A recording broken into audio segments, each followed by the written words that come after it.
यार विप्रो कंपनी में पैसा लगाया था ये सोच के कि मेरा पैसा डबल हो जाएगा, क्योंकि सुना था कि कंपनी एक स्टॉक के ऊपर एक स्टॉक बिल्कुल ही फ्री में दे रही है। तो ये सब सुनकर पैसा तो लगा दिया कि 10,000 रुपये लगा देते हैं 20,000 हो जाएगा, 50,000 लगा देते हैं 1 लाख हो जाएगा, 1 लाख लगा देते हैं 2 लाख हो जाएगा। अब यहाँ पर पैसा डबल होना तो दूर की बात है, पैसा यहाँ पर आधा हो चुका है और स्टॉक भी उतने ही है जितने हमने लिए थे, डबल नहीं हुए। कोई बोनस शेयर हमें नहीं मिला, उल्टा हमारा पैसा आधा हो गया। अगर किसी ने 1 लाख रुपए लगाए थे तो उसे अभी 50,000 ही दिख रहे हैं, किसी ने 20,000 रुपये लगाए थे तो उसे अभी 10,000 ही दिख रहे हैं। तो ये सब क्या हो रहा है शेयर होल्डर के साथ, ये क्या खेल खेल रही है कंपनी।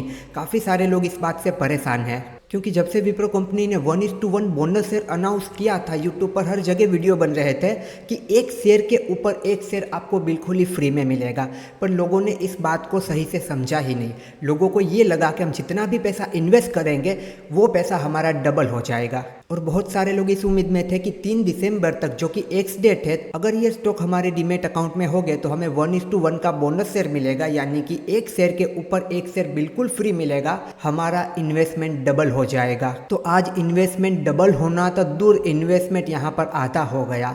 590 से स्टॉक क्रैश करके 290 तक आ गया, यानी कि 50% क्रैश कर गया। अब एक शेयर के बदले एक शेयर मिलना तो दूर, यहाँ पर लोगों ने जो पैसा इन्वेस्ट किया था वो आधा हो गया।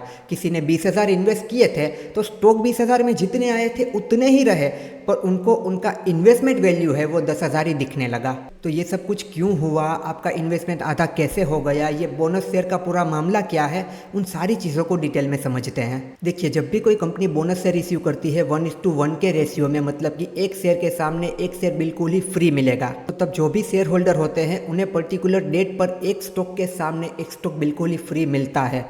मतलब कि किसी के पास अगर 50 शेयर है तो उसके पास 100 शेयर हो जाएंगे, पर उसकी इन्वेस्टमेंट वैल्यू पर कोई भी फर्क नहीं पड़ता है। अगर वहाँ पर उसके 20,000 रुपये इन्वेस्टेड है तो वो 20,000 ही रहेंगे, वो 40,000 नहीं हो जाएंगे। अब ये किस तरीके से होता है, ये होता है इस तरीके से, जैसा कि अभी आप चार्ट पे देख सकते हो।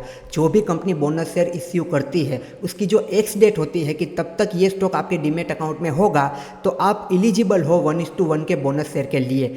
उस दिन कंपनी का स्टॉक 50% क्रैश करके नीचे की तरफ चला आता है, अगर उसने 1:1 बोनस रेशियो में इश्यू किए हैं तो। मतलब कि स्टॉक की प्राइस 50% क्रैश होना मतलब कि आधी कीमत हो जाती है। अगर 600 रुपये का स्टॉक है तो वो 300 रुपये का हो जाता है। इससे क्या होगा, स्टॉक की प्राइस आधी हो जाएगी, फिर जो एक स्टॉक आपके पास 600 रुपये का था उसकी प्राइस हो जाएगी 300 रुपये। फिर कंपनी उस पर आपको 1:1 का बोनस शेयर देती है, यानी कि अगर आपके पास 50 शेयर थे तो वो 50 के 50 वैसे ही रहेंगे। फिर कुछ दिनों बाद, 15-17 दिनों के बाद और 50 शेयर आपके डीमेट अकाउंट में क्रेडिट हो जाएंगे, यानी कि आपको अब 50 के बदले 100 शेयर दिखने लगेंगे। पर आपकी जो इन्वेस्टमेंट वैल्यू थी, फॉर एग्जांपल अगर 50,000 रुपये थी, एग्जांपल के लिए मान लीजिए, तो वो 50 के 50 ही रहेगी, वो 1 लाख रुपये नहीं बन जाएगी, क्योंकि आपका स्टॉक का प्राइस आधा हो चुका है। अगर आपको स्प्लिट के बारे में पता है कि जब स्टॉक को स्प्लिट किया जाता है 1:1 के रेशियो में, तो 100 रुपये वाला स्टॉक 50 रुपये का हो जाता है, 1,000 रुपये वाला स्टॉक 500 रुपये का हो जाता है। ऐसा ही कुछ यहाँ पर समझ लीजिए, पर ये चीज़ स्प्लिट से बिल्कुल ही अलग है। तो बोनस शेयर का सुनकर अगर आपके दिमाग में कभी भी ये आए कि कोई भी कंपनी बोनस शेयर दे रही है एक के ऊपर एक, तो उसका मतलब ये नहीं है कि आप जो पैसा लगाओगे वो डबल हो जाएगा, आपका वो पैसा उतना का उतना ही रहेगा। और बाकी के सवाल जो आपके दिमाग में होंगे कि मेरा इन्वेस्टमेंट आधा कैसे हो गया, तो वो आपका इन्वेस्टमेंट आधा कुछ इस तरीके से हुआ, स्टॉक की प्राइस 50% से क्रैश कर गई, आपने जो भी स्टॉक लिए थे उतने ही स्टॉक आपको दिख रहे हैं, तो स्टॉक की प्राइस 600 से 300 रुपये हो गई, तो आपका इन्वेस्टमेंट भी आधा हो गया। अब कुछ 17-18 दिन के बाद जो भी स्टॉक आपके पास है, फॉर एग्जांपल 50 स्टॉक है आपके पास अभी विप्रो के, तो वो 50 स्टॉक 17-18 दिन के बाद आपके डीमेट अकाउंट में क्रेडिट हो जाएंगे, तो तब जो भी आपने इन्वेस्ट किया था वो पैसा उतना ही आपको दिखने लगेगा। तो आपको कोई भी फर्क नहीं पड़ा है, ना आपके पास ज़्यादा कुछ आया है ना आपका कुछ गया है। तो जो लोग इस आशा उम्मीद में थे कि मेरा पैसा डबल हो जाएगा, उनके सारे सपने टूट के चूर चूर हो गए। क्योंकि आप खुद सोचिए, कोई भी कंपनी एक शेयर के ऊपर अगर एक शेयर बिल्कुल ही फ्री में देगी तो वो इतना पैसा लाएगी कहाँ से। अगर किसी कंपनी के टोटल आउटस्टैंडिंग शेयर की वैल्यू 50,000 करोड़ रुपए है, तो वो अगर एक शेयर के ऊपर एक शेयर देगी तो क्या वो 50,000 करोड़ रुपए अपनी कंपनी में से निकाल के देगी? क्या कंपनी को बेच के देगी? क्या घर से लाएगी? कहाँ से लाएगी? तो ये बात पॉसिबल नहीं है। तो जब भी कोई भी कंपनी का बोनस शेयर इश्यू होता है 1:1 के रेशियो में, तो उसका प्राइस 50% से क्रैश होकर आधा हो जाता है।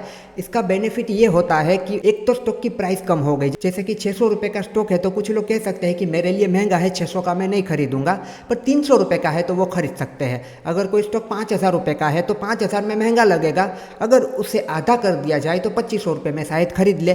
जैसा कि अभी रिलायंस में हुआ था, 2500 रुपये का शेयर 1250 रुपये का हो गया था, उसने भी 1:1 का बोनस शेयर इश्यू किया था, तो वहां पर भी सेम कहानी थी। और उससे दूसरा क्या होगा, कंपनी के स्टॉक डबल हो जाएंगे। फॉर एग्जाम्पल, अभी तक अगर कंपनी के पास 1 लाख शेयर थे तो अब उसके पास 2 लाख शेयर हो जाएंगे, क्योंकि स्टॉक के प्राइस को उन्होंने 2 भाग में बांट दिया, यानी कि स्टॉक डबल हो जाएंगे।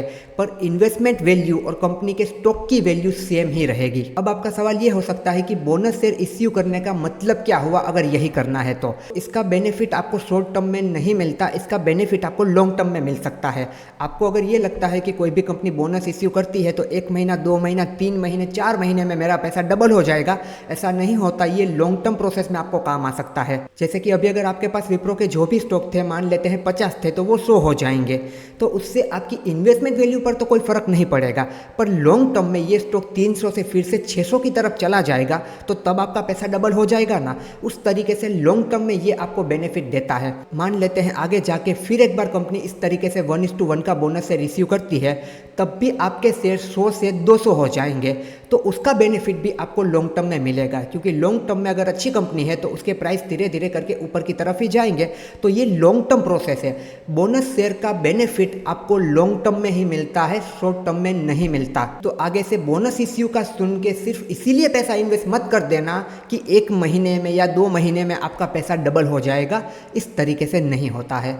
मैं आपको एक अंडरस्टैंडिंग के लिए विप्रो कंपनी का बोनस शेयर का टेबल दिखाता हूं कि कंपनी ने कितनी बार बोनस शेयर दिए हैं, और किसी इंसान के पास अगर 100 शेयर थे तो अभी उसके पास वो शेयर कितने होंगे। देखिए यहाँ पर क्या लिखा हुआ है, Wipro to issue bonus shares for 14th time in its history. मतलब कि 14 टाइम इसने बोनस शेयर दिया है। ऐसा नहीं कि ये पहली बार दिया है, जब से कंपनी का स्टॉक लिस्ट हुआ है तब से लेकर आज तक 14th टाइम इसने बोनस शेयर इश्यू किए हुए हैं। Here's how it created wealth for its share holder through bonus share issue.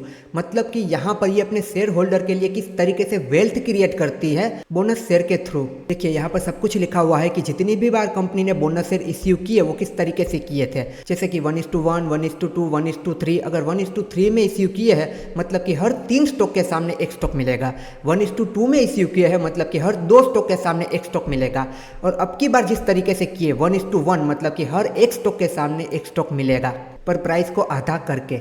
यहाँ पर देखिए आखिर की 4 लाइन पढ़ते हैं। To give you an example, in 1971 if a person held a quantity of 100 share pre bonus at a beginning. यहाँ पर ये एग्जाम्पल दे रहे हैं कि 1971 में अगर किसी इंसान के पास विप्रो कंपनी के 100 स्टॉक होते तो अभी इतनी बार बोनस शेयर इश्यू करने के बाद उस इंसान के पास आज की डेट में कितने स्टॉक हो जाते 100 के बदले। And the person would have remain idle, मतलब कि उनके पास जो भी उनके डीमेट अकाउंट में शेयर है वो उतने के उतने ही है, ना उन्होंने एडिशनली ऐड किए ना वहां से कोई प्रॉफिट बुकिंग करके सेल किए। मतलब जितने थे बोनस इश्यू के शेयर मिला के वो उतने ही रहे, उन्होंने कोई छेड़छाड़ ही नहीं की अपने स्टॉक के साथ। नो सेलिंग और additional buying. That would have turn into a quantity of 6,82,667 shares today. मतलब कि 1971 में किसी भी इंसान के पास 100 शेयर थे, आज तक अगर उसने सारे शेयर को होल्ड करके रखा है, बोनस शेयर के इश्यू मिला के, कोई भी एडिशनली ना बाइंग की ना सेलिंग की, अभी उसके पास 6,82,000 जितने स्टॉक होते, तो आप सोच लीजिए आज की तारीख में उसकी वैल्यू कितनी होती। तो बोनस शेयर इस तरीके से लॉन्ग टर्म में वेल्थ क्रिएशन करके देता है, शॉर्ट टर्म में उसका बेनिफिट आपको नहीं मिल सकता। अब यहाँ पर तो 50 साल से ऊपर का समय है होल्डिंग का, पर 5 साल 10 साल जो भी पीरियड है उसमें भी आपकी वेल्थ अच्छी क्रिएट हो सकती है किसी अच्छी कंपनी के स्टॉक में, जो कि कंपनी फंडामेंटली स्ट्रॉन्ग होनी चाहिए, और वो इस तरीके से बोनस शेयर इश्यू करे तो। पर लॉन्ग टर्म में ये बात अपने दिमाग से बिल्कुल निकाल देना कि कोई कंपनी बोनस इश्यू कर रही है तो 1 महीने में या 1 दिन में मेरा पैसा डबल हो जाने वाला है। जैसा कि इस टेबल में आप यहाँ पर देख सकते हैं, यहाँ पर एक कॉलम नहीं दिख रही है, उसका स्क्रीनशॉट लगा के मैं आपको दिखा दूंगा कि किसी के पास अगर 100 शेयर थे, फिर उसके पास 33 शेयर एडिशनली मिले, क्योंकि 1:3 के रेशियो में कंपनी ने बोनस शेयर दिए, तो किसी के पास अगर 100 होंगे, क्योंकि 100 के सामने 33 शेयर उसको और मिलेंगे। उसी तरीके से 1:1, 1:1, 1:1, कहीं 2:1, कहीं 2:1, कहीं 2:3, कहीं फिर से 1:1। इसी तरीके से लोगों के शेयर यहाँ पर कुछ ना कुछ डबल होते गए, कुछ एडिशनल ऐड होते गए। उस तरीके से अगर 100 शेयर होते आज की तारीख में वो 6,82,000 से भी ज़्यादा स्टॉक हो जाते। तो ये पूरा किस्सा है बोनस शेयर इश्यू होने का। तो इस बात को ध्यान से समझ लेना, इस उम्मीद में बिल्कुल मत रहना कि बोनस शेयर इश्यू हो रहे हैं तो मेरा पैसा डबल हो जाएगा। ये लॉन्ग टर्म प्रोसेस है।